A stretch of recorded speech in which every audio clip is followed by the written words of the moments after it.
Hello guys, welcome back to our channel. இன்னைக்கு நம்ம Deepavali vlog தான் பார்க்க போகிறோம். ஸோ வாங்க வீடியோக்குள்ளே போய் பார்க்கலாம்.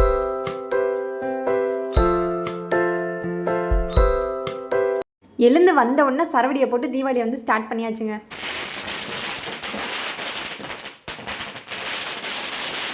அதுக்கப்புறம் தலைக்கெல்லாம் எண்ணெய் தேய்ச்சி வச்சு குளிச்சு முடிச்சுட்டு அப்படியே நாங்களும் சாப்பிட வந்தாச்சுங்க. இன்றைக்கி வந்து நானே செஞ்ச குலோப் ஜாமுன், அப்புறம் வந்துட்டு மட்டன் குழம்பு, இட்லி தான் வந்து வச்சுருந்தோம். ஸோ செம்ம டேஸ்ட்டாக இருந்துச்சு. எனக்கு என் மேலே கொஞ்சம் வந்து டவுட் வந்துருச்சு, நம்ம செஞ்ச குழம்பு தானே இவ்வளோ டேஸ்ட்டாக இருக்குது அப்படின்னு சொல்லிட்டு. சூப்பராக இருந்துச்சுங்க. காலைல ஃபுல்லாக சாப்பிட்டு முடிச்சுட்டு அப்படியே நாங்களும் உட்காந்துட்டு இருந்தோம். அப்புறம் நம்ம வீட்டில் செஞ்ச ஸ்வீட்லாம் போய் மற்றவங்க வீட்டில் கொடுத்துட்டு அவங்க வீட்டில் செஞ்ச ஸ்வீட்லாம் நம்ம கொடுத்துருந்தாங்க. ஸோ என்ன கொடுத்தாங்க பார்த்தீங்கன்னா, நாங்கள் வந்து குலோப் ஜாமுன் மட்டும் தான் செஞ்சுருந்தோம். அந்த முறுக்கு அதிரசெல்லாம் செய்கிறதுக்கு எனக்கெல்லாம் சுத்தமாக டைமே இல்லையா. ஸோ அதனால் நான் வந்து குலோப் ஜாமுன் மட்டும் செஞ்சுருந்தேன். அதை போய் நம்ம பக்கத்து வீட்டு அக்கா கொடுத்துட்டு அவங்க வந்துட்டு முறுக்கு, தட்டு, அப்புறம் ஒரு பாக்ஸ் ஸ்வீட்டு கொடுத்துருந்தாங்க. ஆல்ரெடி ஒரு பாக்ஸ் ஸ்வீட் எங்களுக்கு கொடுத்துட்டாங்க, இருந்தாலும் திரும்ப கொடுத்துருந்தாங்களா. ஸோ அதையும் வாங்கிட்டு வந்து நம்ம வீட்டில் வச்சுட்டு அப்படியே மாடிக்கு போய் 2-3 பட்டாசை வெடிச்சு விட்டு வரலாம் அப்படின்னு சொல்லி நாங்களும் மேலே போய் வெடிச்சு விட்டுருந்தாங்க.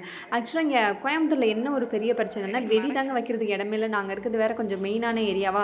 ஸோ வெடி வச்சா டக்குன்னு ஏதாவது ஒரு வண்டி வந்துடுது. இவனுங்க மாடியில் போய் வெடியை பிடிச்சி ஏன் மேலே வேற போட்டுக்கிட்டு இருக்கானுங்க. இதுக்கு மேலே இவனுங்க பக்கத்தில் என்ன உயிருக்கு உத்தரவாதம் இல்லைன்னு சொல்லிட்டு நான் கொஞ்சம் தள்ளியே தாங்க நின்றுது. எங்கே போய் நின்னாலுமே நம்மளை தான் கரெக்டாக குறி வச்சு எறிகிறானுங்க. இப்போ இவன் பிடிச்சி கரெக்டாக என் மேலேயே போட்டுப்பாங்க. அப்படியே கொடுக்குன்னு ஓடி போயிட்டாங்க. சரி, இதுக்கு மேலே நம்ம மேலே இருக்க வேணான்னு சொல்லிட்டு நானும் அப்படியே கீழே வந்துட்டு மத்தியானம் நம்ம வந்து பிரியாணி பண்ண போகிறோம். ஆனால் நாங்கள் செஞ்சு முடிக்கவே சாயங்காலம் ஆயிடுச்சு. ஃபஸ்ட்டு நான் ஸ்டார்ட் பண்ணதே வந்து 1 மணிக்கு தான். ஸோ ஃபஸ்ட்டு வெங்காயம் தக்காளிலாம் கட் பண்ணி வச்சாச்சு. ஸோ ஊர்லேருந்து தம்பிங்கலாம் வேறு வரேன்னு சொல்லியிருந்தாங்களா. ஸோ அவங்களுக்காக நம்ம அக்கா முறையில் ஏதாவது ஒன்று ஸ்பெஷலாக செய்வோமே அப்படின்னு சொல்லிட்டு இன்றைக்கி சிக்கன் பிரியாணி என்ன, சில்லி சிக்கன் என்ன அப்படின்னு சொல்லிட்டு நானும் வெரைட்டியாக வந்து சமைக்க ஸ்டார்ட் பண்ணிட்டேங்க. ஸோ ஃபஸ்ட் டைம் நான் இப்போ தான் வந்து குக்கரில் வந்து பிரியாணி செய்கிறேன். கொஞ்சம் பயமாக தான் இருந்துச்சு. அதுவும் எனக்கு எவ்வளோ தைரியம் இருந்தால் நான் வந்து பாஸ்மதி ரைஸில் ஃபஸ்ட் டைம் பிரியாணி பண்ண வந்து நான் ரெடி ஆகிட்டேங்க. ஸோ ஃபஸ்ட்டு வந்து ஆயில் கொஞ்சமாக ஒரு 2 ஸ்பூன் வந்து கீலாம் போட்டாச்சு. ஸோ அப்போ தான் நல்ல நறுமணமாக இருக்கும் அப்படின்னு சொல்லிட்டு அதுக்கப்புறம் நான் கட் பண்ணி வச்சுருக்க ஆனியன், இஞ்சி பூண்டு பேஸ்ட்டு, தக்காளி எல்லாம் போட்டு வதக்கிட்டேங்க. அதுக்கப்புறம் ஊர்லேருந்து தம்பிலாம் வந்தனால நான் மறந்துட்டு வீடியோ எடுக்கவே அவங்கக்கிட்ட பேசிவிட்டு ஸோ இதெல்லாம் போட்டு நல்லா வதக்கிட்டு அதுக்கப்புறம் தயிர் கொஞ்சம் ஊற்றணும். அப்புறம் கருவேப்பிலை போடக்கூடாது, கொத்தமல்லி, அப்புறம் புதினா இதெல்லாம் போட்டு நல்லா வதக்கி விட்டுக்கணுங்க. ஸோ எனக்கு என்ன பிரச்சனை ஆயிடுச்சுன்னா, நான் எல்லாம் போட்டுட்டு குக்கர் வந்து மூடி வச்சுட்டு அந்த விசில் வர்ற இடத்துல வந்து விசிலே வரல.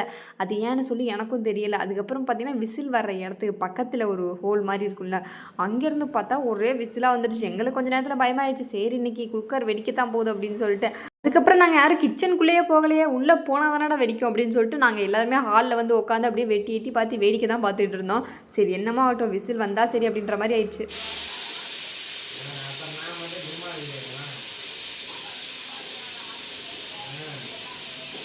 அவ்வளோதாங்க. அதுக்கப்புறம் வந்துட்டு ஒரு வழியாக வந்து நாங்களே பிரியாணியை ரெடி பண்ணி நாங்களும் அப்படியே சாப்பிட்டு முடிச்சுட்டு ஒரு குட்டி தூக்கத்தை போட்டாச்சுங்க. ஸோ 4 மணிலேருந்து 6 மணி வரைக்கும் நல்லா தூங்கி எழுந்திரிச்சிட்டு 6 மணிக்கு ஒரு டீயை குடிச்சிட்டு அப்படியே நாங்களும் மாடிக்கு போனால் ஊர் உலகமே எல்லாம் வந்து வெடி வெடிச்சிட்டு இருந்தாங்க. சரி, இதுக்கு மேலே நம்ம ஏன்டா வெயிட் பண்ணணும், நம்மளோட வெடியெல்லாம் எடுங்கடா அப்படின்னு சொல்லிட்டு நாங்கள் பக்கத்து வீட்டு பசங்க எல்லோரும் சேர்ந்து வெடிக்க மாடிக்கு போயிட்டோங்க.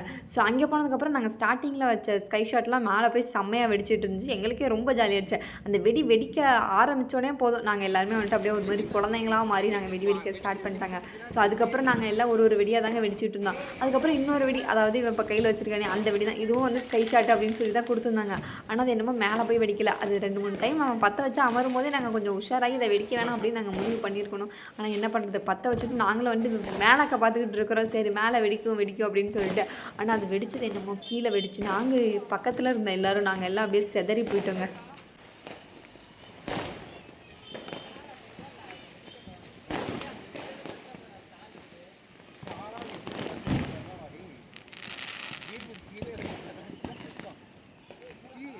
வச்ச வெடி மட்டும்தான் வெடிக்கும்னு சொல்லி நாங்களும் பார்த்துட்டு இருந்தாங்க. அதுக்கப்புறம் அந்த வெடி வெடிச்சது இல்லாமல் நாங்கள் வெடியில் வந்து கவரில் போட்டு வச்சுருந்தோம். ஸோ அந்த கவரில் இருக்க வெடி எல்லாமே பற்றிட்டு எரிய ஆரம்பிச்சிச்சு. நான் குடுன்னு கீழே ஓடிட்டேன். அங்கே ஒரு பையன் இருந்தான், அவன் போய் பாருங்க எங்கேயும் ஒளிஞ்சிட்டு இருக்கான்னு சொல்லி. எனக்குலாம் அந்த வீடியோ பார்த்ததுக்கப்புறம் தான் செம்ம சிரிப்பாக இருந்துச்சு. நான் வந்து கீழே போயிட்டு நான் தண்ணி எடுத்துகிட்டு வரதுக்கு ஃபுல்லாக ஊற்றி விட்டுறலாம், அது வேறு பிடிச்சி எரிஞ்சிட்டு இருந்துச்சு.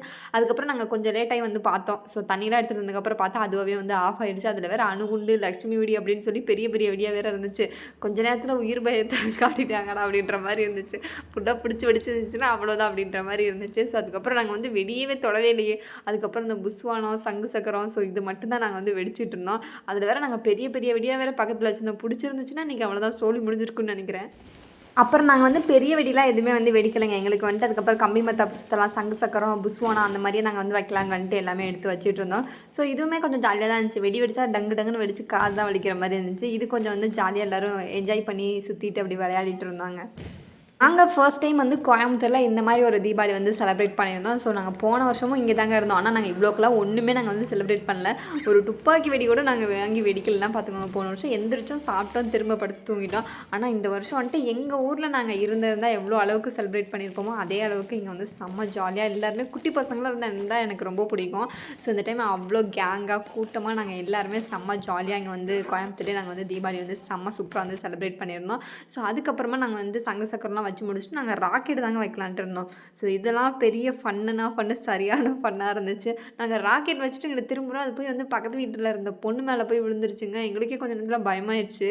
ஐயோ என்னாச்சு அப்படின்னு சொல்லிட்டு அதுக்கப்புறம் சரி நம்ம கையிலே வச்சு விடலாம் அப்படின்னு சொல்லி என் தம்பி விட்டுட்டு இருந்தான். அதை அவன் தலை மேலேயே வந்துட்டு அப்படியே அந்த நெருப்பு மாதிரி கொட்டிடுச்சு. செம்ம ஃபன்னாக இருந்துச்சுங்க இந்த தீபாவளி. ஸோ உங்களுக்குலாம் அப்படின்னு சொல்லி கீழே மறக்காமல் கமெண்ட் பண்ணுங்கள்.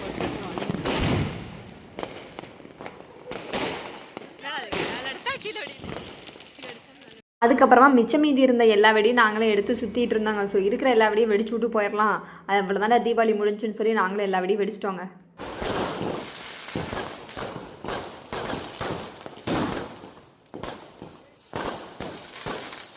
இந்த வீடியோ உங்களுக்கு பிடிச்சிருந்தா அப்படியே இந்த வீடியோக்கு ஒரு லைக்கை போட்டு அப்படியே நம்மளோட சேனலை சப்ஸ்கிரைப் பண்ணிக்கோங்க. Bye guys.